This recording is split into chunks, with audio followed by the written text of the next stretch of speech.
Aunque don Fernando no lo sabe, acaso se haya enterado recién hace apenas un minuto, yo soy un viejo amigo de él sin que él lo sepa. Yo escribí mi primer trabajo técnico sobre una metodología para aprender a interpretar textos en inglés cuando leí un artículo en La Nación en la que Sabater decía que había aprendido a leer inglés en escasos un mes y medio leyendo un libro en inglés que era Lord of the Rings y un buen diccionario. Eso me motivó para que yo tuviera la iniciativa de llevar adelante un trabajo que sistematizara todo eso. Y debo confesar que si hubiera tenido mi libro, que eso habría tardado apenas una semana o dos. Seguro. Bueno, evidentemente estamos presentando a un amigo de la Argentina porque es el filósofo más conocido que tenemos allá y está en la línea de lo que se ha propuesto siempre en el ámbito de la educación argentina, por lo menos entre aquellos que entendemos la educación como lo hemos dicho hasta este momento. Allá me dicen que sí, yo lo apruebo, y efectivamente es así. Nada más, muchas gracias, profesor. Lo dejamos. No, bueno, en primer lugar, buenas tardes a todas y a todos. Y, en fin, en primer lugar, excusarme porque no pude estar con vosotros el sábado, como estaba programado, en el Escorial. Yo acababa de volver de Granada, a donde me han dicho que vais a ir, y que desde luego yo dejé con mucha nieve, lo cual es muy bonito, porque Granada es muy bonita, y ahora en invierno toda la serranía es preciosa cuando está nevada, pero realmente estaba en unas temperaturas polares. Yo tuve que coger un avión a las 6 de la mañana, llegué a Madrid en un estado bastante comatoso y la verdad la idea de ir al Escorial a través de con las noticias que estaban dando de bloqueos y bueno, y las propias noticias que me llegaban, porque yo tengo un hermano pintor que vive allí en Torrelodones y el hombre estaba completamente aislado y mandaba recaos a la familia espantados diciendo que necesitaba leche para el niño y no sé qué, y que estaba en una situación completamente... Bueno, me hubiera gustado, por supuesto, estar allí con vosotros en el Escorial, entre otras cosas porque en ese teatro del Escorial en que habéis estado vosotros se estrenó una obra de teatro mía. Una de las primeras obras de teatro que yo escribí se estrenó en ese teatro del Escorial, de modo que me hubiera gustado volver a verlo y a estar ahí con vosotros. Pero, en fin, supongo que podemos ahora, aunque sea un poquito más, quizá condensadamente, hacer lo que hubiéramos hecho allí, con más tranquilidad, y hablar de estas cuestiones. Yo voy simplemente a deciros unas cuantas ideas que probablemente vosotros ya conocéis o ya habéis reflexionado estos días sobre cosas muy semejantes, para dar pie a que hablemos sobre estos temas y a que vosotros me preguntéis o simplemente me comuniquéis cosas y hagamos algo un poco más vivo, ¿no? Yo creo que para escuchar sin contestar ya tenemos la televisión y ahora que estamos, digamos, en directo, pues es mucho mejor que lo hagamos de una forma más participativa. Yo me empecé a preocupar por cuestiones educativas, de las cuales os confieso que no tengo ninguna sabiduría ni ningún conocimiento especial. Nada más me he dedicado a la educación, pero a la educación superior, es decir, a la educación universitaria, durante ya muchos años, y luego pues he sido padre, y eso siempre pues algo de experiencia da, ¿no? Pero la verdad es que no he estudiado pedagogía y no conozco mucho más de lo que una persona de mediana cultura pues puede saber de esas cosas. Empezó a sorprenderme, digamos, el que en muchas reuniones, en mesas redondas, tertulias radiofónicas y televisivas, etcétera, cuando se planteaba un tema de estos urgentes y que preocupan a la gente, se hablaba de xenofobia, de violencia juvenil, del rebrote de integrismos, etcétera, siempre se llegaba a la conclusión de que eso había que resolverlo en la escuela, que eso era una cuestión de educación. Entonces, eso, por una parte, parecía razonable, efectivamente parecía razonable que si queremos hacer algún tipo de regeneración o de revolución pacífica de nuestras sociedades y no queremos hacerla de una forma coactiva, de una forma intimidatoria, lo lógico es esperar esas reformas de la vía persuasiva y educativa. Pero claro, eso, por un lado, y esa convicción que parecía compartida por todo el mundo y que todo el mundo parecía de acuerdo y que nadie discutía, no se acompañaba de un interés por la educación que se estaba dando en el país en ese momento. Porque si todos estamos tan convencidos de que la educación es fundamental y que la educación es el eje esencial de la reforma de nuestras sociedades, parece que todos estaríamos también que estar convencidos de que no hay nada más importante que la educación y que tenemos que estar preocupados de qué pasa con los maestros, qué pasa con la enseñanza, qué pasa con los planes de estudio. Bueno, pues esto no ocurría. En España los maestros pues son personal de segunda, se tiene a quien se queda, digamos, como maestro, como alguien que ha, en fin, un poco como ha fracasado, ¿no? Pobre, se quedó de maestro nada más, ¿no? Ya no se repite aquella frase que ya es todo un programa educativo y que es un refrán español que dice pasar más hambre que un maestro de escuela, ¿no? Es decir, lo cual ya indica la situación de lo que ha debido ser maestro en este país. Bueno, hoy afortunadamente no es un trabajo de hambre, pero no tienen una visibilidad y una presencia social de primera fila. Es decir, en esas mismas tertulias y en esas mismas reuniones sobre estas cuestiones hay personas de todo tipo, hay intelectuales, hay músicos, hay sociólogos, pero nunca se ve un maestro. Nunca se ve un maestro, sobre todo me refiero a los de primera enseñanza, pero incluso de la enseñanza media. De vez en cuando aparece un catedrático de universidad, eso sí, pero nunca hay un maestro, es decir, una de las personas que sientan las bases esenciales del desarrollo educativo. Porque en el fondo los maestros, los profesores de universidad, somos maestros de segunda. Es decir, si los maestros de primera no han hecho bien su función, nosotros no tenemos nada que hacer. A mí las chicas y los chicos me llegan con 18, 19 años. Hombre, yo puedo ayudarles en algo. Supongo que puedo serles inútil o un poco más útil. Pero desde luego lo que no puedo hacer es despertar al estudio y a la cultura y etcétera a personas que no hayan sido previamente incitadas y que tengan una base anterior. De modo que si se ha descuidado la enseñanza básica, la enseñanza elemental, básica, primaria y hasta los 14, 15, 16 años, creo que es muy difícil ya que eso se pueda enmendar después. Y sin embargo, insisto, en nuestros países, y veo que en general en los países que yo pude manejar un poco mientras estaba preparando mi libro El valor de educar, hay un gran descontento y un desinterés. Es decir, la gente protesta porque cree que en la educación se deberían resolver problemas que no se resuelven, pero no está dispuesta a empeñarse en la tarea de que ciudadanamente tenemos todos que comprometernos con el desarrollo de la educación. Y esto es lo que me parece, eso es la cuestión grave, y ya ven ustedes que no, si quieren es una simpleza, pero a mí me parece que ese es el punto importante sobre el cual yo quise llamar la atención cuando escribí mi libro.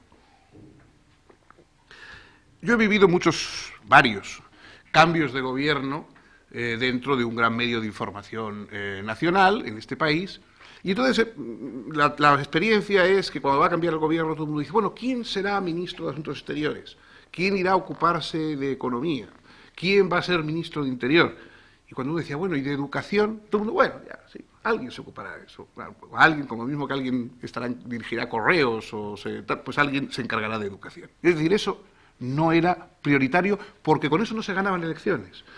Cuando había unas elecciones, pues los candidatos hacían una alusión en passant a la educación, diciendo que la iban a mejorar, claro, no iban a decir que la van a empeorar encima, ¿no? Pero no había ningún programa mucho más completo y se suponía que con eso ya estaba bien, porque la educación es una cosa que solo interesa a quien tiene hijos en edad escolar, que a la mayoría de la población eso pues no, les parece que es un asunto técnico.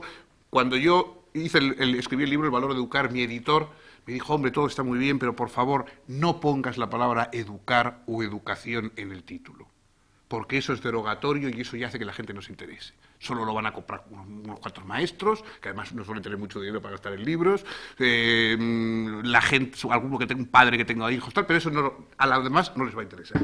O sea, la palabra educación se consideraba que era algo, digamos, desestimulante para la gente. Yo creo que esto está cambiando. Desde hace, si quieren ustedes, una década, más o menos, en fin, con una sociología a ojo que puedo hacer yo, creo que hace una década o más o menos que eso está cambiando. Está cambiando en primer lugar y se ve que los políticos se dedican y dan cada vez más importancia al tema educativo. Clinton ganó sus primeras elecciones hablando de tema educativo, cosa que en Estados Unidos no es nada común ni nada normal. Blair ganó sus elecciones en Inglaterra hablando de cuestiones educativas. Lionel Jospin, antiguo ministro de Educación francés, también introdujo los temas educativos en la campaña francesa. Sí, yo creo que cada vez más se ve la presencia de los políticos que son muy receptivos, aunque no sea más que por su propio interés, para qué es lo que motiva a la gente, porque saben que eso es lo que les puede a ellos apoyar, inmediatamente va cada vez más habiendo un interés por las cuestiones educativas. Hay una anécdota, denle ustedes el valor que quieran. En una de las primeras comparecencias que tuvo Clinton cuando estaba en sus plenos asuntos orales y ovales con la señorita Levinsky, etcétera, una de las veces tenía que dar unas explicaciones que se presumían embarazosas a la prensa, que no naturalmente estaba dispuesta a hacer carne. El hombre salió allí y entonces el vicepresidente Al Gore le presentó diciendo: señores periodistas, el presidente de Estados Unidos que más ha hecho por la educación en este siglo. Y yo no sé, evidentemente, si es verdad que Clinton es el presidente que más ha hecho por la educación en este siglo. Por la educación sexual sí, pero no sé si por todas las demás ramas de la educación ha colaborado de una manera tan decisiva. Ahora bien, lo que me parece significativo es que para vender al presidente al público, para que la gente de alguna manera simpatizara y se dispusiera a perdonarle o disculparle posibles errores a Clinton, no se dijera que era el que había reducido 3 puntos la inflación, o el verdugo inmisericordia de Saddam Hussein, o algo así, sino que se dijera que era el que más había hecho por la educación este siglo. Es decir, se suponía que eso, en un país como Estados Unidos, que prácticamente la educación pública no existe o deja tantísimo que desear, sin embargo, se suponía que eso era una cosa que la gente ya iba a apreciar y a valorar.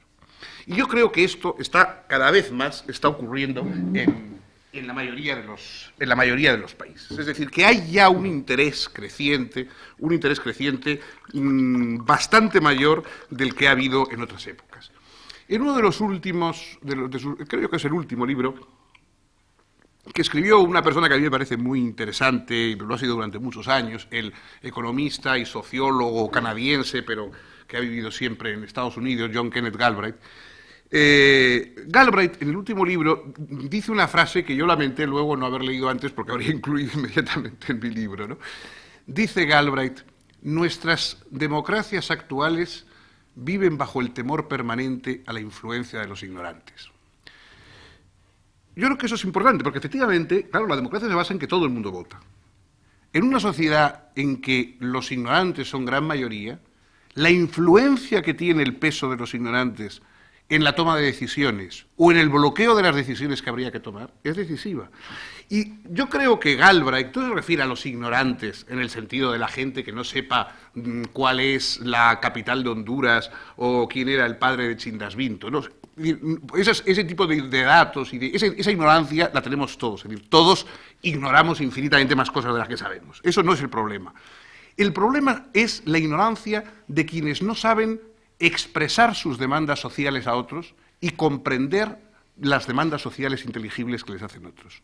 Que no saben entender un texto sencillo, comprender de una manera crítica un discurso, que no saben participar en una argumentación. Es decir, las personas que están alejadas del mundo del razonamiento, del mundo de la penetración en el análisis de textos, de la comprensión de los símbolos. Las personas que están excluidas del manejo del mundo simbólico y que no tienen ocasión de entrar más que de una manera muy deficitaria en ese mundo simbólico y que por lo tanto tienen simplemente que basarse en lemas, eslogans, en órdenes ya hechas, porque no pueden participar de otro modo en la relación simbólica con los demás. Ese es el tipo de ignorancia peligroso. Esa ignorancia es peligrosa porque ese tipo de personas se dejarán llevar por el demagogo, por las promesas imposibles de cumplir, por unas visiones del mundo ultrasimplificadas, por la búsqueda de chivos expiatorios para culparles de las deficiencias sociales, etcétera, etcétera. Entonces, ahí está el problema. Es decir, estamos entrando cada vez más en una era presidida por la información. Ya han visto ustedes recientemente, creo que era incluso en estos mismos días en que estaban ustedes en España, la gran fusión entre dos, digamos, mega sociedades dirigidas al mundo de la información. La importancia de esto es algo que todavía ni siquiera podemos prever. Es decir, está cambiando completamente nuestras relaciones con los periódicos, con las comunicaciones, con la prensa. Pensemos simplemente el control de la intimidad que puede llegar por medio de una fusión como esa. Fíjense ustedes, por ejemplo, que todas esas dos sociedades van a manejar el correo electrónico de millones y millones y millones de personas y que pueden guardárselo, pueden reproducirlo, pueden archivarlo, etcétera, etcétera, sin ningún tipo de control, porque no existe ninguna legislación sobre ese tema. Bueno, y así todos los otros aspectos que ustedes quieran relacionados con el tema de la información. Es decir, cada vez más se ve que yo no soy ni futurólogo, ni profeta, ni cosa por el estilo, y todas estas cosas de los milenarismos del 2000 me dejan muy, muy al pairo.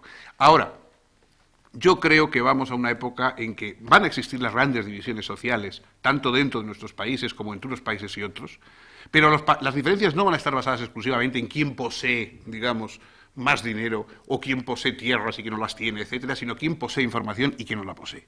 Quién posee información de primera mano, capacidad de aumentarla y de maximizar los rendimientos de la información que tiene, y quién dependerá de otros para su información, dependerá de otros para obtener las informaciones necesarias para su vida, quién tendrá que sus comunicaciones pasen por el control y por las manos de otros, que son tan fáciles de dirigir, de encauzar o, en último término, de bloquear. De modo que esto es así, y esto no es una cuestión meramente educativa, por supuesto. Ahora bien, si en ese mundo de predominio educativo las personas encima están desprovistas de una base y de una capacidad para moverse, para buscar información, para nadar o bucear en ese mundo de Internet, etcétera, ¿qué vamos a esperar de ellos?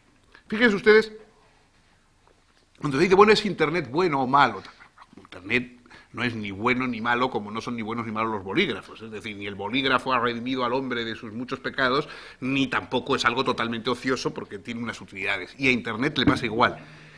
Ahora bien, hoy Internet es un instrumento utilísimo para una persona educada. Es decir, una persona que ya tiene una gran afición. Si ustedes conocen a alguien que tiene una afición y que se dedica a la filología rusa, al interés por el ballet clásico o a la física inorgánica, entonces esa persona, Internet, es utilísimo para él. Puede conectarse con otras personas que comparten su mismo interés, puede conocer sedes donde hay datos, bibliografía, obras, debates, discusiones, etcétera, de modo que va a sacar un enorme rendimiento de Internet. En cambio, una persona sin educación, una persona sin preparación o con una preparación superficial, ¿qué es lo que va a obtener de Internet? Publicidad.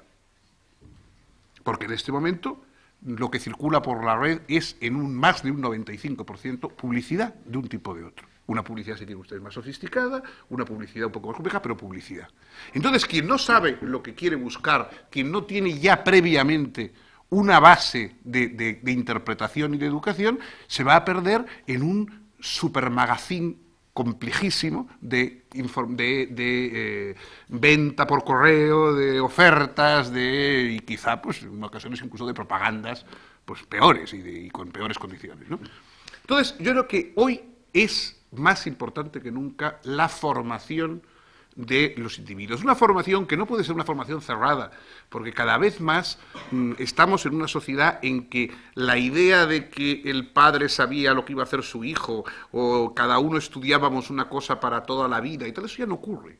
Es decir, las personas pasamos por 2, 3, 4 trabajos, a veces inesperados y que nunca hubiéramos supuesto, que tienen una relación más o menos vaga con nuestros estudios.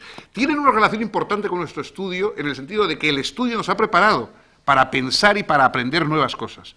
Pero no quiere decir que estemos haciendo o practicando aquello que estudiamos en la escuela, sino que estamos aprovechando el desarrollo intelectual y la formación cultural que obtuvimos en nuestra escuela o en nuestro bachillerato para luego llevarlo por tal o cual camino. Y ese es el tipo de formación que hoy se hace imprescindible. Una formación abierta y una formación que no puede ser simplemente una información. Es decir, ya no le hace falta que digamos que el puro desarrollo de unos conocimientos cerrados, memorísticos, etcétera, etcétera, pues tienen muy poco interés. Hoy, sinceramente, tienen muy poco interés. Hoy lo importante es desarrollar una capacidad de aprender. Es decir, es desarrollar la capacidad de aprender. No es tanto enseñar algo, hay siempre que enseñar naturalmente una serie de cosas concretas, pero sobre todo hay que aprender a aprender, que hay que aprender a desarrollar la capacidad por la cual uno busca, contrasta, discierne, descarta, elige, etcétera, etcétera. Eso es la capacidad que hay que aprender. Eso es mucho más difícil porque sobre eso hay muy pocos esquemas hechos. Es decir, todos los que somos profesores de hace muchos años, yo insisto, no lo soy de niños, pero supongo que a los profesores de niños les pasa como a los de la universidad, todos tendremos por rutina a hacer lo mismo todos los años porque es lo cómodo. Yo, claro, hay veces que llego a la universidad a la clase a las 9 de la mañana y me despierto a las 11, cuando ya da 1:30, ¿no? Porque, en fin, ya pongo el piloto automático y voy contando lo que cuento todos los años cuando llega ese día, con el mismo chiste y con la misma no sé qué, y ya está. Y eso es lo que es cómodo y lo que es útil. Entonces supongo que el maestro y el otro, pues todos tenderán a hacer lo mismo. El problema es que hoy estamos en unas circunstancias en que probablemente no se puede ya poner piloto automático.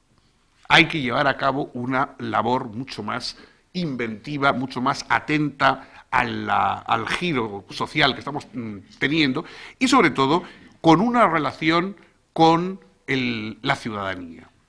Es decir, no se trata de formar buenos profesionales, nada más. La educación no puede servir simplemente para preparar a las personas a ocupar un puesto laboral. Tiene que ser para ocupar un papel social. Es decir, la principal industria, la principal manufactura de las democracias es fabricar personas capaces de ser demócratas. Un ciudadano demócrata no es un producto natural como una orquídea o como un cardo. Es un producto social. Para los griegos estaba evidentemente unido la idea de democracia con la idea de paideia, con la idea de educación. Y lo que aún en Persia, en la Persia del gran rey de Jerjes o de tal, ahí no se educaba a nadie. ¿Para qué?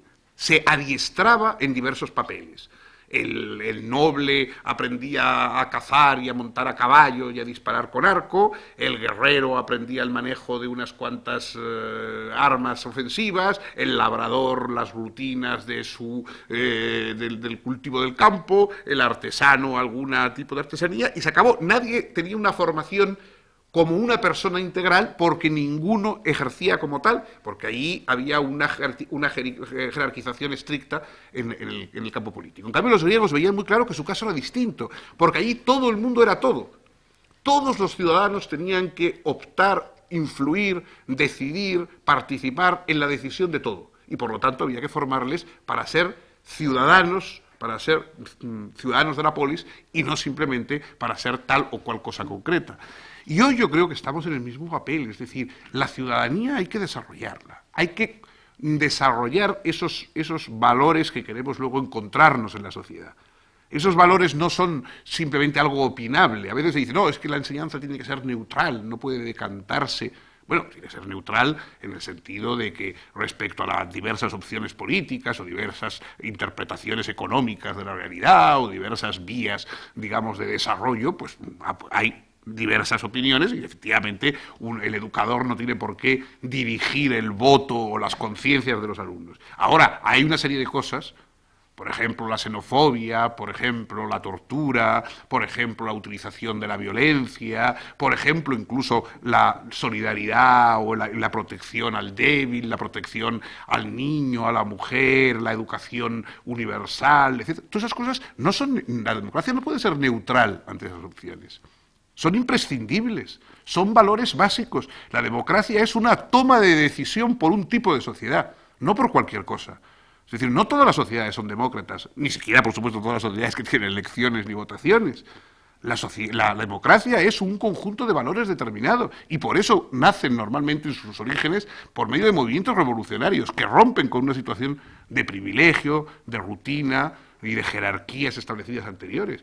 Por lo tanto, hay que formar personas capaces de utilizar la democracia.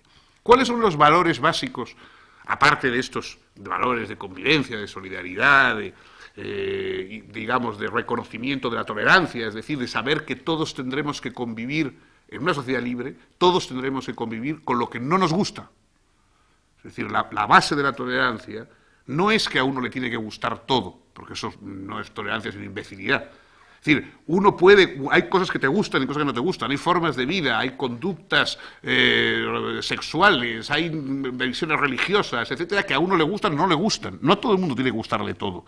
Pero la tolerancia es saber que uno tendrá que convivir con cosas que no te gustan y que mientras no sean lesivas o dañinas para otras personas, hay que respetar el derecho a equivocarse que tienen los demás. Y eso es lo que hace especialmente difícil la convivencia en una sociedad democrática, porque en una tribu donde todo el mundo es igual, donde todo el mundo hace lo mismo, donde las conductas están predeterminadas y programadas de antemano, es muy fácil o adaptarse o irse. En una democracia tienes que convivir con lo que te desagrada, tienes que convivir con lo que no te gusta, tienes que entrar constantemente en una polémica contigo mismo para preguntarte si ellos sí, ¿por qué yo no? Si ellos hacen esto, ¿por qué no lo hago yo? Hay que estar, de alguna manera, reafirmando los propios valores porque hay otros que tienen otros distintos y todos estás conviviendo dentro de un mismo marco. Entonces, una educación para la ciudadanía, a mí me parece que tiene que desarrollar, en primer lugar, la capacidad de autonomía de las personas. Es decir, las personas tenemos que educar para que las personas sean adultos, no para que sigan siendo niños, ¿no? Hay a veces una tendencia a educar en el infantilismo. El infantilismo, a veces es el infantilismo de nuestras sociedades en que todo el mundo quiere todo sin pagar nada por ello, sin saber las responsabilidades que comportan las cosas, con todo resuelto por alguna autoridad superior que decide y que piensa por nosotros. En una sociedad como las que vamos, tan complejas, tan abundantes en personas, en individuos, etc., no puede existir un guardia y un cura y un médico y un no sé qué para acompañar a cada ciudadano y decirle en cada momento lo que tiene que hacer. Hay que desarrollar la capacidad de autonomía y la capacidad de responsabilizarse de las opciones que autónomamente uno elija. La capacidad de cooperación con otros. Es decir, precisamente cuando hablábamos de que vamos todos a pasar por diversas formas de trabajo, de educación, etcétera, en todas lo que se hace falta en cualquier trabajo, lo que es imprescindible es saber cooperar con otros. Cooperar es algo fundamental y la cooperación es algo, no es una especie de disposición anímica. Una persona cooperativa no simplemente es una persona muy bien dispuesta, una persona cooperativa es una persona que comprende al otro, que comprende un proyecto común, que puede aportar algo a un proyecto, que entiende lo que le dicen y que es capaz de inteligiblemente hacer aportaciones a los otros. Es decir, la cooperación se basa en algo intelectual, no en una disposición bondadosa del ser humano. Hay que preparar para la autonomía, preparar para la cooperación, hay que, por supuesto, preparar para la participación también. Las esferas públicas de nuestras sociedades cada vez están menos determinadas. Hay una tendencia a refugiarse en la vida privada, en el encierro, en el cocún íntimo donde cada uno se esconde y con su aparato, con su vídeo, con su internet, con su no sé qué, se desentiende del resto de la sociedad que funcionará por sí misma. La democracia exige participación. Cuando nos quejamos, casi siempre con buenas razones, de nuestros líderes políticos, no podemos olvidar que la diferencia entre una democracia y una autocracia es que en las democracias políticos somos todos. Políticos somos todos. Y los políticos, de oficio, los políticos que están en este momento en su ejercicio, son políticos porque nosotros se lo hemos encargado. Es decir, nosotros les mandamos mandar. Y por lo tanto, si a ellos lo hacen muy mal, es en parte porque nosotros hemos cumplido también mal nuestra función política y porque no estamos dispuestos a sustituirlos o a presentar alternativas o a incluso ofrecernos nosotros mismos como una alternativa posible. Entonces, la participación es imprescindible para el funcionamiento de las democracias. La idea de que el ciudadano tiene que estar dispuesto a participar a una u otra escala en el conjunto de las opciones sociales, de que el ciudadano no puede ser un ciudadano privado y no pueden desaparecer todas las escenas públicas privatizadas simplemente en compañías y tal, de modo que no quede un espacio público que compartir. Eso es básico para el funcionamiento de una democracia. No existen democracias en esferas públicas. No existe una democracia cuando todo el mundo ha renunciado a participar en la esfera pública. Autonomía, cooperación, participación y, en último término, yo creo que solidaridad. Solidaridad no entendida como una especie de extensión laica de la caridad cristiana o algo por el estilo, sino simplemente como una medida de seguridad. Es decir, para que una sociedad sea segura es imprescindible que todo el mundo o que la mayoría de los ciudadanos saquen más de estar integrados en el conjunto de la sociedad que de mantenerse al margen y de ir contra ella. Personas que no sacan nada de la sociedad, personas que no obtienen más que maltrato, explotación o marginación de la sociedad, se convierten en enemigos potenciales de ella y, por lo tanto, contribuyen a su inseguridad. Entonces estamos viendo, y en América Latina lo vemos de sobra, esas sociedades divididas entre un núcleo de beátipos y dentes, de poderosos, que son los que tienen las cosas y que viven acorazados en fortalezas, con guardias, con perros, con no sé qué, encargados constantemente de defender lo suyo, y hordas que vagan a ver qué es lo que pueden apoderarse o qué pueden hacer, la guerrilla, no sé qué, etc. Ese mundo es un mundo, aparte, por supuesto, de injusto y de que hay otras cosas éticas que se pueden decir contra él, pero es un mundo profundamente inseguro, aparte de que es un mundo desagradabilísimo para cualquier persona que lo que quiera es dedicarse a la creatividad o al amor o a la diversión simplemente y no a la lucha feroz con el semejante, ¿no? Entonces, la solidaridad es un mecanismo de seguridad en la sociedad. Las sociedades más solidarias y más equilibradas son las más seguras. Cogen ustedes un atlas del mundo, busquen cuáles son las sociedades más seguras que hay en este momento, donde se vive con más seguridad, donde las mujeres pasean a las 3 de la madrugada por la calle sin que les pase nada, donde la gente deja a lo mejor la puerta de su casa con una simple vuelta de llave, incluso sin vuelta de llave abierta. ¿Cuáles son? Las más equilibradas y las más seguras. Y en cambio las más injustas son las que no se puede vivir más que con el guardia, la ametralladora, el toque de queda, etcétera, etcétera. La cosa no tiene otro... No se ha inventado ninguna otra cosa. Hay que ser solidarios en defensa propia. Las sociedades tienen que ser solidarias en defensa propia. Y eso es algo fundamental que hay que introducir, digamos, desde el principio, racionalmente. Son principios, no simplemente, no se trata de suscitar movimientos sentimentales moralmente en los niños o en los jóvenes. Está bien, hay cosas, hay formas de compasión, de ternura, de tal, que está bien querer desarrollarlos y suscitarlos. Pero también hay que suscitar intelectualmente la necesidad de determinados valores porque las cosas no funcionan sin ellos y es mejor que funcionen que no funcionen. Y para eso hay que introducirlo racionalmente. No es verdad que esas cosas no se puedan explicar, no se puedan introducir, se pueden. Y se puede sentar las bases de comprensión de esos valores. Lo que pasa es que hay que hacerlos en un momento determinado, hay su momento para hablar de esas cosas. Yo recuerdo hace unos años, hubo un incidente con unos inmigrantes albaneses en Milán, y bueno, el alcalde de Milán se portó, digamos, por decirlo suavemente, de una manera poco humanitaria con un grupo de inmigrantes albaneses. Y entonces esto despertó una serie de protestas, de indignación, y hay quien dijo, ¿qué dicen los intelectuales de estas cosas? Y tal. Entonces Umberto Eco sacó un artículo y decía, miren ustedes, ¿qué podemos decir los intelectuales? Los intelectuales no podemos ir a ver al alcalde de Milán a decirle o recordarle valores de humanidad, de solidaridad, de fraternidad internacional, porque si no lo sabe a su edad y ha llegado alcalde, pues ya es inútil. A estas edades no vamos a convencerle de otra cosa. En cambio, lo que hace falta es que nosotros escribamos los textos y demos las lecciones a los hijos de ese alcalde y a los hijos de las personas que han elegido a ese alcalde. Eso es lo que tenemos que intentar hacer. Esa es la labor que tiene que intentar hacer un intelectual. No predicarle ya al alcalde, que no hay manera, sino buscar cuando las cosas todavía se pueden arreglar. Y yo creo que cuando todavía las cosas se pueden arreglar al nivel ciudadano, es cuando hay que intentar hacer el énfasis educativo.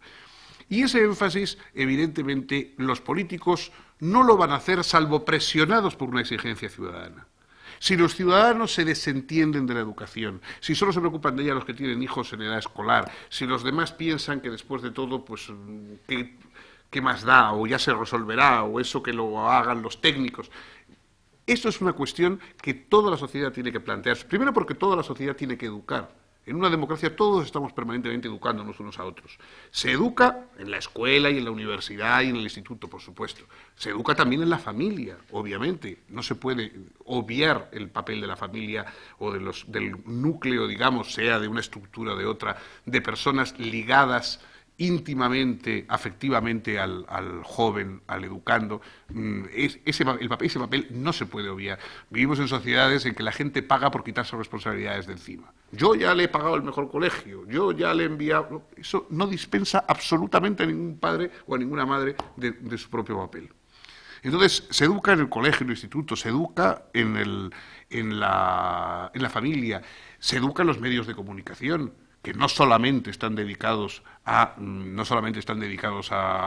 educar, pero tienen una dimensión educativa, junto a la informativa, junto a la lúdica o recreativa, tienen una dimensión también evidentemente educativa. Deberían educar a los políticos también, sabiendo que ocupan posiciones de relevancia y que, por lo tanto, su comportamiento, su forma razonable o irracional de comportarse está influyendo sobre muchas personas. Y también, por supuesto, los artistas y los intelectuales, etc. Es decir, hay un sistema mucho más amplio de educación que el que habitualmente se considera. Y eso es algo de lo que deberíamos, en nuestras sociedades, estar todos concernidos. Es decir, exigir, cuando el político se acerca al mundo del momento electoral, etcétera, etcétera, y habla de esto, de aquello, decir, sí, pero queremos que se hable de educación. Y queremos enterarnos de qué se hace con la educación. Y estamos dispuestos a hacer sacrificios económicos, etcétera, porque la educación mejore. Estamos convencidos de que la gran apuesta es la educación. Yo creo que esto, insisto, es una tarea que tienen que resolver las autoridades, pero que nosotros tenemos que propiciar que las autoridades se resuelvan a dedicarse a estas cuestiones. Y eso era un poco lo que me llevó a mí a escribir el libro de educación y en lo que consiste mi única vinculación con este mundo, que, insisto, yo no sé más de ello de lo que pueden saber ustedes y mucho menos de lo que saben los más expertos, ¿no? Pero bueno, esto es un poco el tema que quería exponerles. Si les interesa o si les parece, pues sobre esto todavía podemos charlar algún poquito y, en cualquier caso, pues muchas gracias por su atención.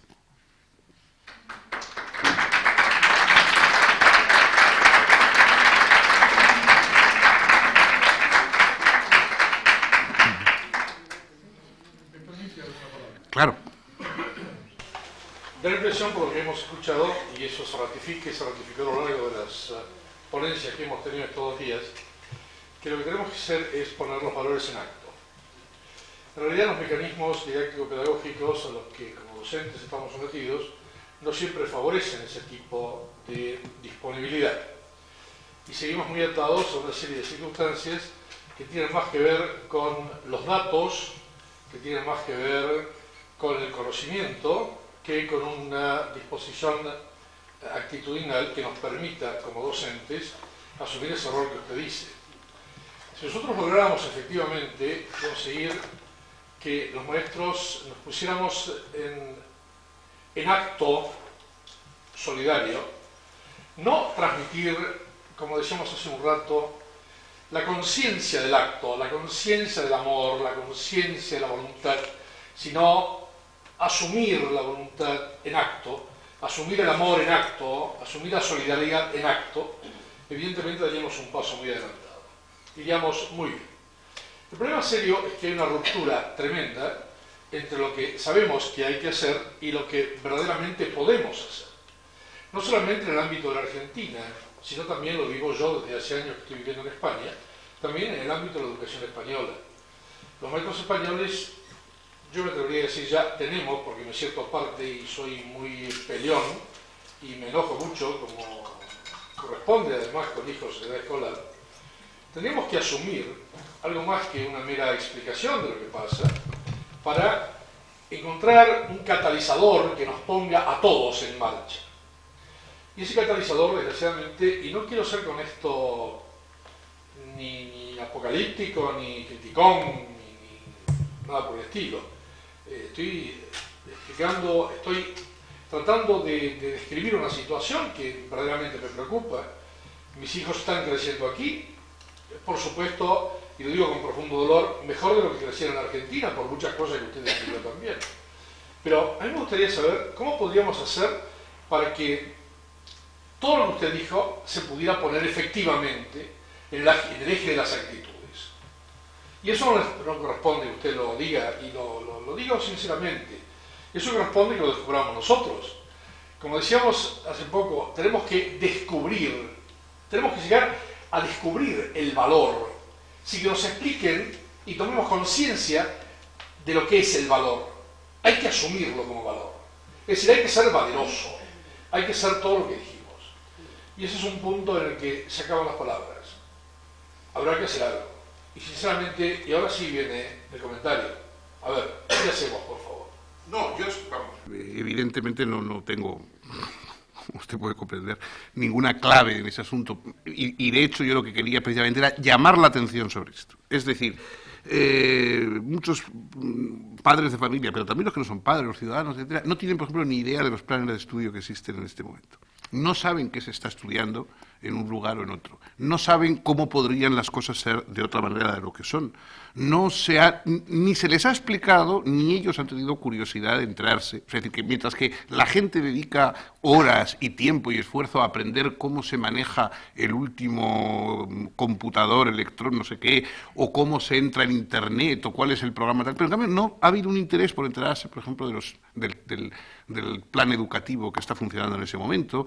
En este país, desgraciadamente, además vivimos locura de las autonomías, con lo cual cada una de las regiones autonómicas tiene su propio plan de estudios y su propia forma de contar la historia y su propia forma de contar las matemáticas, y su propia forma, con lo cual, pues evidentemente tampoco se fomenta, digamos, algo racional, porque se vive mucho más para un adoctrinamiento que para una formación ciudadana, cosmopolita y laica y racional, que sería lo que habría que encontrar.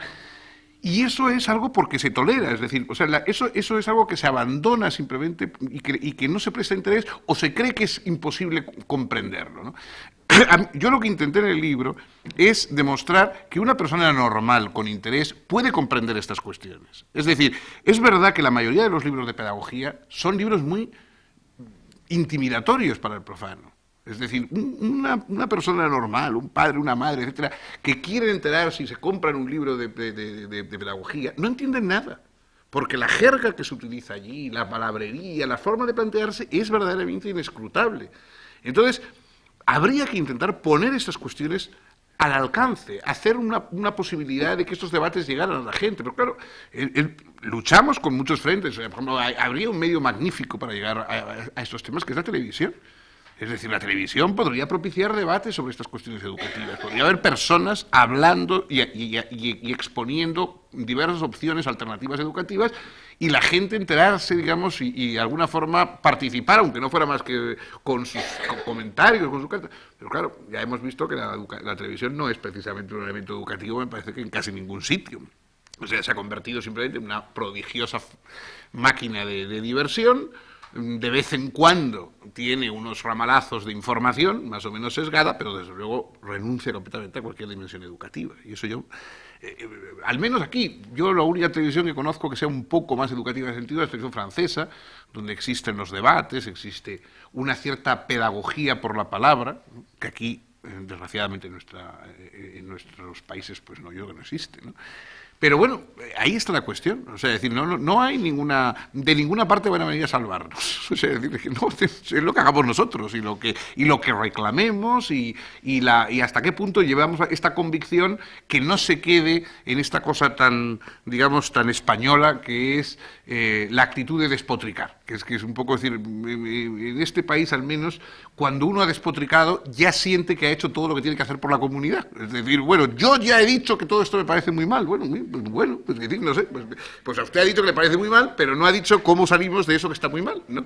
Entonces, aquí tenemos que pasar de esa fase de yo he cubierto ya mi obligación protestando a vamos a ver cómo, además de protestar, eso nos lleva a cambiar las actitudes y a presionar a los políticos para que cambien las suyas, ¿no?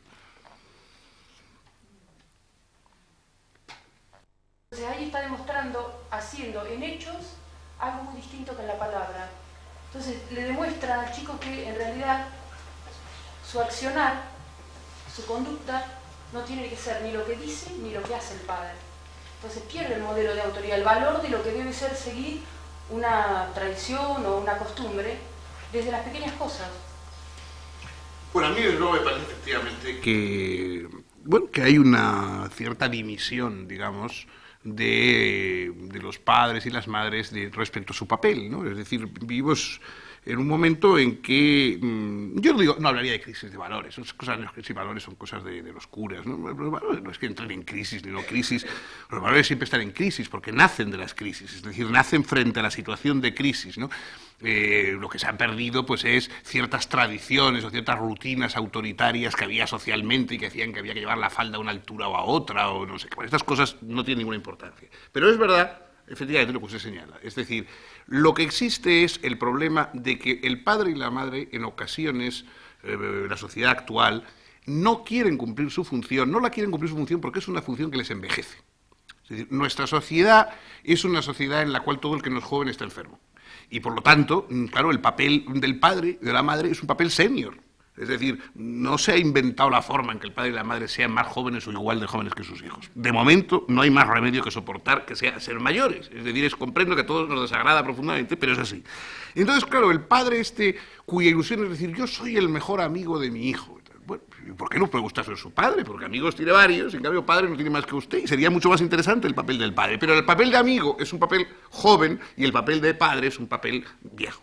Y la madre que dice, a mí me confunden con la hermana mayor de mi hija y tal, y uno dirá, bueno, lo serán los cortos de vista, pero en cualquier caso, aunque no lo fuera, evidentemente no es ese el papel. Es decir, ese papel de yo no quiero adoptar una dimensión antipática, porque en ocasiones es verdad que el papel del padre o de la madre tiene... O sea, el padre y la madre no son presentadores de televisión que tienen que estar con una sonrisa de oreja a oreja o que simplemente lo que tienen que hacer es caer simpáticos.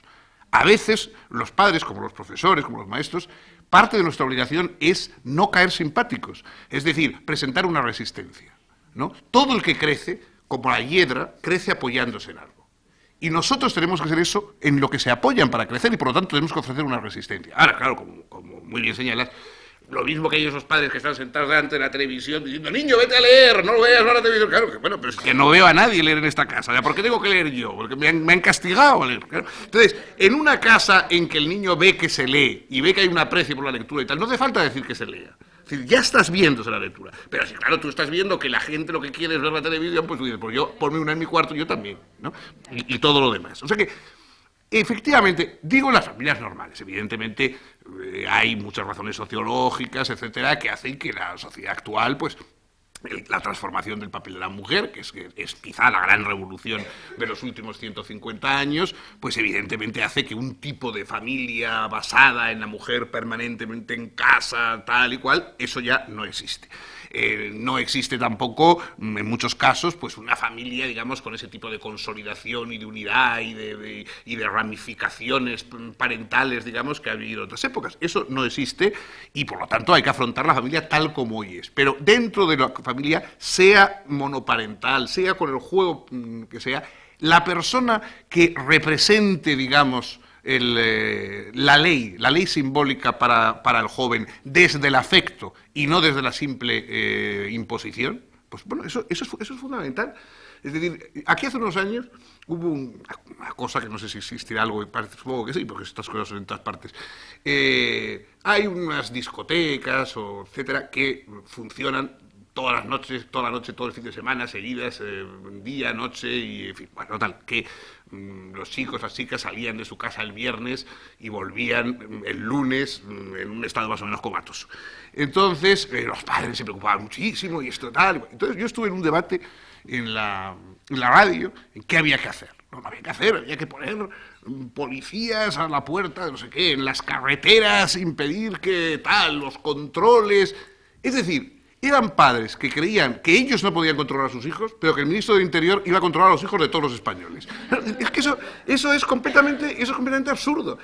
Cuanto menos cumplen su papel de padres o de madres los que lo son, más exigen paternalismo estatal y más van a pedir que el Estado se convierta en el padre de todo el mundo. Y es por eso es por lo que yo insistía en como primera señal la autonomía. Es decir, lo importante precisamente de la familia es reforzar la autonomía personal, es decir, es aprender a vivir una vida autónoma y no una vida simplemente que dependa de decir, bueno, a ver, que vengan, que me den, que mandan, a dónde hay que ir, a ver si esto se arregla, no, sino una vida en que uno toma decisiones por sí mismo. Y eso efectivamente, aparte, no todos los padres tienen por qué tener, o las madres tienen por qué tener una capacidad de elucubración verbal para convencer, pero todas pueden comportarse. Además, en la familia digamos, funciona mucho más la identificación afectiva, ¿no? Entonces, la identificación afectiva no hace falta que el padre esté dando discursos sobre las virtudes de la lectura a su hijo, sino que hace falta que esté allí, o que le lea, o que... No hace falta que le diga que es importante pues, estar en casa, tal y cual, sino que él verá una forma de comportamiento, y eso más o menos va a influir mucho más que todo el tipo de discursos sucesivos, ¿no?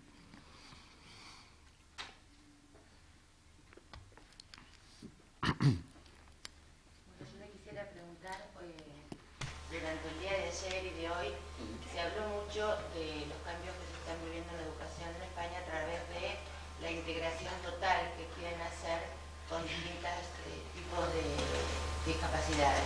Sí. Hasta se habló de un jovencito Down en la universidad y un chico con parálisis cerebral que estaba cursando FB. Quisiera saber qué opinas.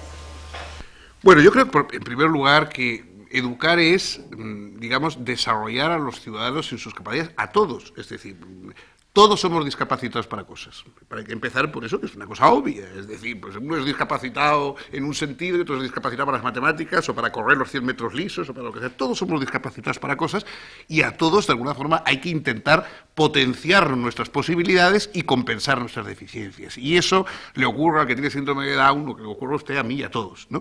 Y eso es a lo que la educación debe ir.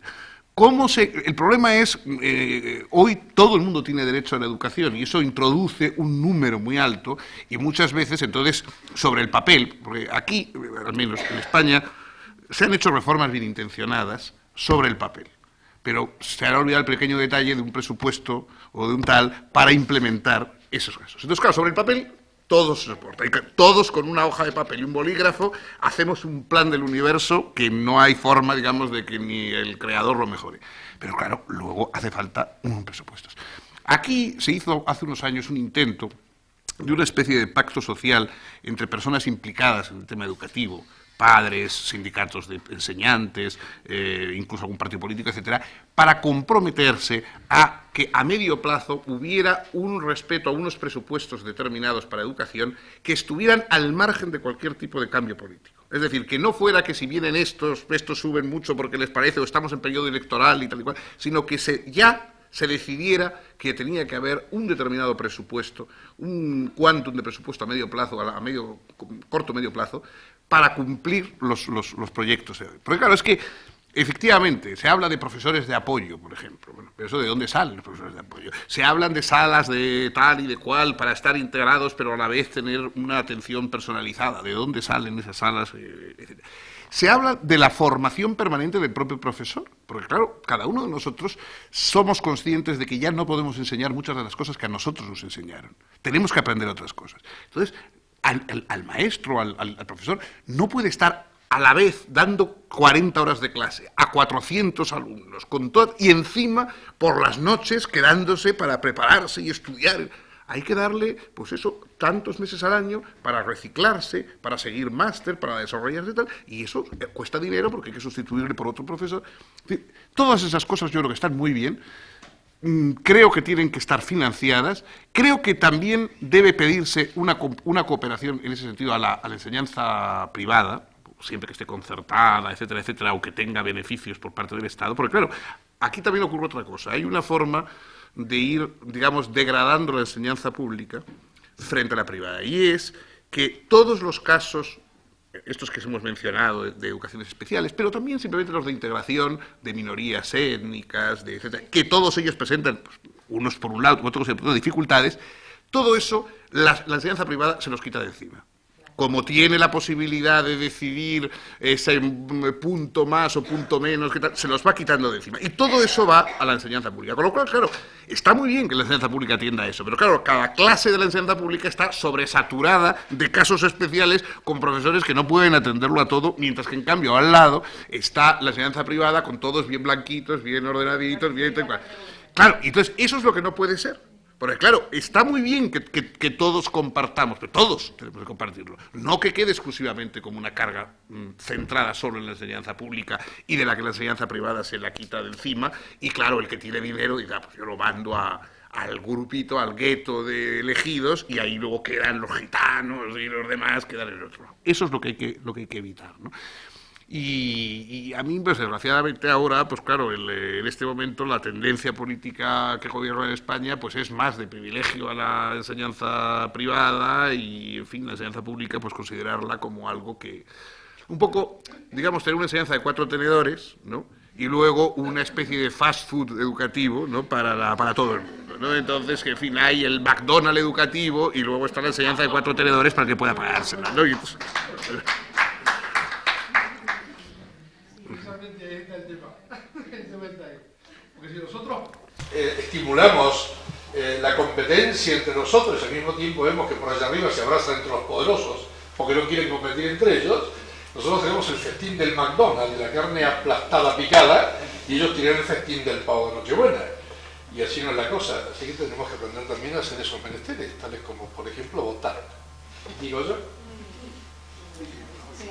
Usted utilizó 2 palabras muy importantes que realmente en el siglo XXI, ¿no es cierto?, nos van a preocupar. Una es la solidaridad, ¿no es cierto?, y el desarrollo de esa solidaridad para poder supervivir en una sociedad futura. Y la otra, el cambio del lenguaje en la educación. Y hacer accesible ese cambio del lenguaje de la educación a los padres.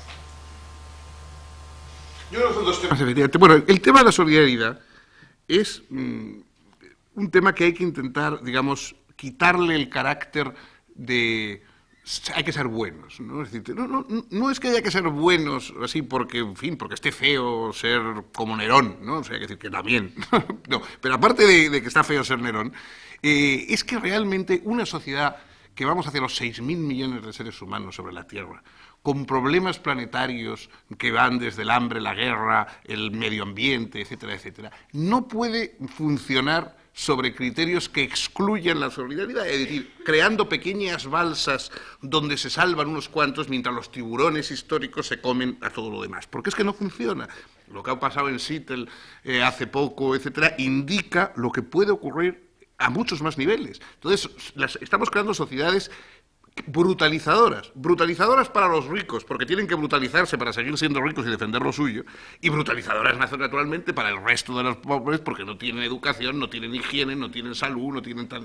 Entonces, eso no funciona, eso no va a funcionar. O sea, yo creo que, por eso digo que a mí me gustaría quitarle el carácter, digamos, caritativo, generoso, que efectivamente tiene otras, pero no, decir, no, estamos aquí hablando de defensa propia, es decir, estamos hablando de que esto no es mantenible y que debemos buscar un mundo mantenible y un mundo que se pueda. Y luego, efectivamente, el cambio del lenguaje, claro, yo creo que los maestros y los profesores en general sí quieren cooperar con los padres. Lo que pasa es que a veces, bueno, primero los padres solo tienen interés por la efectividad laboral de la eficacia que de lo que están formando al niño. Es decir, el niño llega al colegio sin haber pasado por eso que antes se llamaba la socialización primaria, ¿no? Es decir, pues, al niño lo primero que hay que enseñarle es a que no muerda y a que esté quieto, ¿no? O sea, que, como decía Kant, dice, las escuelas fundamentalmente sirven para enseñar a los niños a estar sentados, ¿no? Es decir, o sea, que es fundamental, que la primera cosa que hay que aprender es a estar sentado, o sea, que aquí estamos sentados porque es que si no se puede ir más allá. Bueno, entonces, esa socialización primaria antes se hacía en la familia, de una manera natural. Hoy, como el papá no quiere porque es muy amigo y la mamá está preocupada por competir con su hija y tal y cual, entonces eso no pasa. Entonces el joven, la niña, el niño, llegan en un estado de asilvestramiento total a la escuela.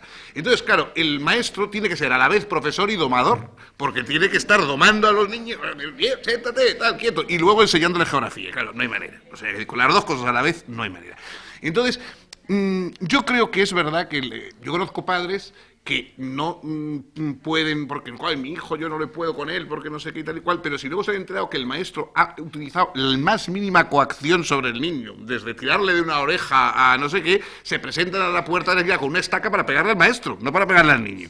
Entonces, claro, bueno, es decir, el maestro no es Schwarzenegger, o sea, el poli de guardería está muy bien, pero claro, el maestro normal o la maestra es una persona que tiene que enfrentarse con unos seres humanos que ya tienen que dar por hecho que aceptan una cierta autoridad y una cierta tal. Si no, es imposible la enseñanza, ¿no? Y no hay que hacerse ilusiones, que no se puede, o sea, ni con controles de armas a la puerta, ni de ninguna otra forma, ¿no? Entonces yo creo que eso habría que explicarlo. Yo creo que hay colegios y tal que sí hay esos intentos aquí, vamos, yo desde que saqué ese libro me paso la vida yendo a reuniones de estas de padres y tal y cual y hablando de estas cosas. Hay padres que en cambio lo único que se preocupan es decir, mire, usted yo lo que quiero es que el hijo cuanto antes acabe y empiece a ganar dinero pronto porque a mí no me cuente usted estas cosas de los ciudadanos, yo esto que es yo, que tal y que... En fin, pues claro, así no hay manera, porque entonces el propio profesor se ve, digamos, desasistido en cuanto intenta hacer algo con un poquito más de trascendencia que no sea enseñar las 4 cosas inmediatas para que tal. Entonces esa colaboración es fundamental. Claro, es horrible ver esos colegios en que parece que los profesores educan contra los padres y los padres en casa están preparando a los niños contra lo que les enseñan en la escuela. Porque así no hay manera. Una pregunta. Haciendo una relación entre su libro El contenido de la felicidad y la escuela, usted, y en relación a lo que usted habla en este momento, ¿qué nos podría decir? ¿Cómo podríamos transmitir, sobre todo a los jóvenes, los contenidos básicos, ¿no? Porque yo creo que un poco el docente transmite desesperanza, queja. ¿Cómo se podría interesar? De queja y otros que transmitan otras cosas, no creo que... Hombre, es verdad que una persona que está 6 o 7 horas dando clase, pues no puede, en fin, no todo el mundo ha nacido para el showman, ¿no? Entonces no todo el mundo puede estar permanentemente chisporroteante y tal y cual desde que se levanta hasta que se acuesta, sobre todo cuando tiene que bregar, a veces en condiciones bastante malas, con muchos niños y tal. Hombre, de todas maneras, toda educación es un intento de despertar el amor a la vida. Es decir, de lo que se trata en el fondo no es tanto de enseñar a trabajar ni de no sé qué, sino de tener un interés que permita amar la vida y por lo tanto amar la sociedad en la que vivimos y la que nos permite vivir. Y eso es lo básico que tiene que tratar de despertar a alguien. Es decir, el interés, la curiosidad, el estímulo por la vida. Eso es lo que se trata de transmitir.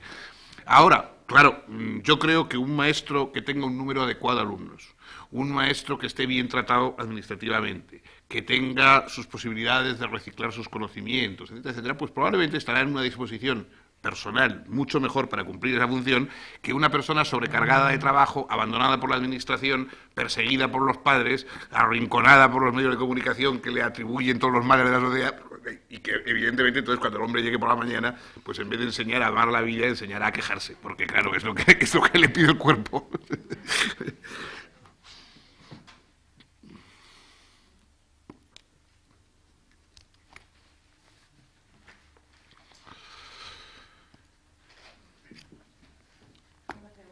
Sí.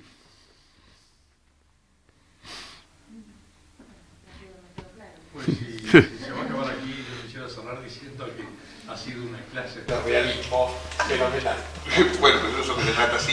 Hombre, yo creo que hay que intentar ser realistas sin un optimismo inmoderado. Es decir, ya saben ustedes lo que suele decirse de que un pesimista es un optimista bien informado, ¿no?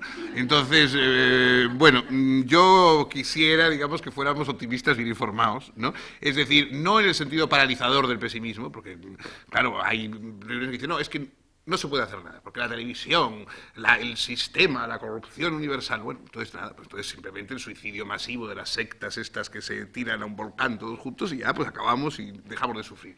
Ahora, si creemos que vamos a seguir aquí, entonces hace falta luchar en este campo.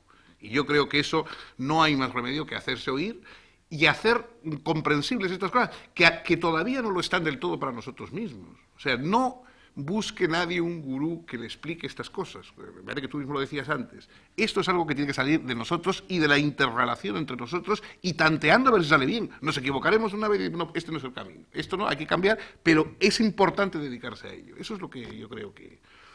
Pero en fin, suerte. Lo único que se puede decir.